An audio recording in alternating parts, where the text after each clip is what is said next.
Cute naman ako ulit sa aking face. Thanks to filter. At dahil sa filter na yan, natatago niya ang haggard face na galing sa panggabi. Actually, it's already 8 in the morning and salamat sa bigay ng aking mga alaga. Yon. Isa sa pinakagusto ko dito sa part-time ko is that pag pauwi ako, may mga inaabot sa akin na minsan konting kutkutin, kakainin habang nasa daan, mga inumin, ganyan. Kagaya niyan, nabigyan ulit ako ng aking kape. May kape na ako on the go.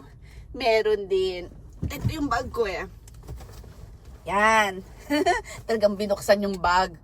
Yan, may nagbigay pa rin sa akin ng canned coffee or canned coffee. Coffee kasi ang ano nila sa coffee.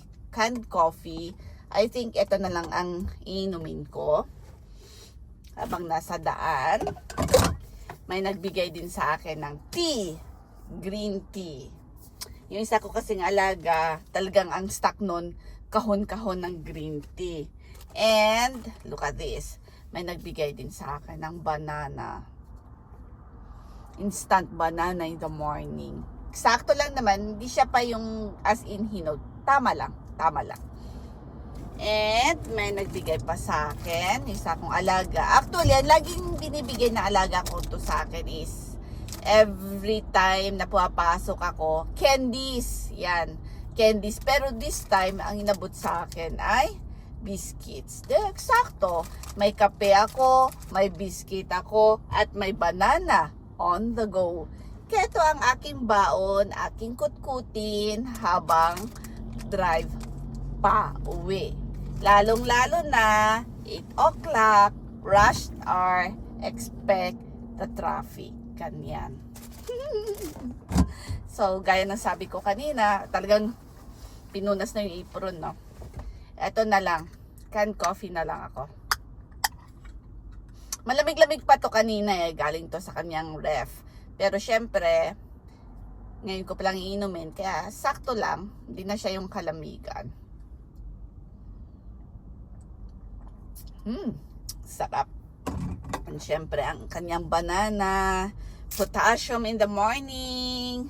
A banana day keeps the doctors away, sabi. Ayan. O, diba? Tama lang yung tamis.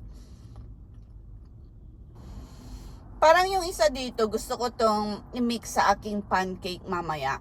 Pag uwi ko kasi, nag-request yung mga kids ng pancake for breakfast. Kaya, yan. Itong isa para sa akin naman.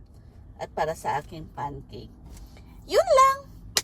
Just flexing ko ano na naman ang mga binigay na biyaya or blessings ng aking mga alaga. Time to go.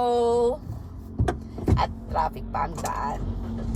Di bali Saturday naman, kaya hindi naman kailangan mag-rush na magluto ng breakfast ng mga bata. Kasi for sure, maaga na yung 10 o'clock, nagising nila. Yun lang ang gusto ko i-flex ngayong morning. Thank you for watching. Till my next vlog. Coffee cheers, everyone. And I gotta go now. Bye.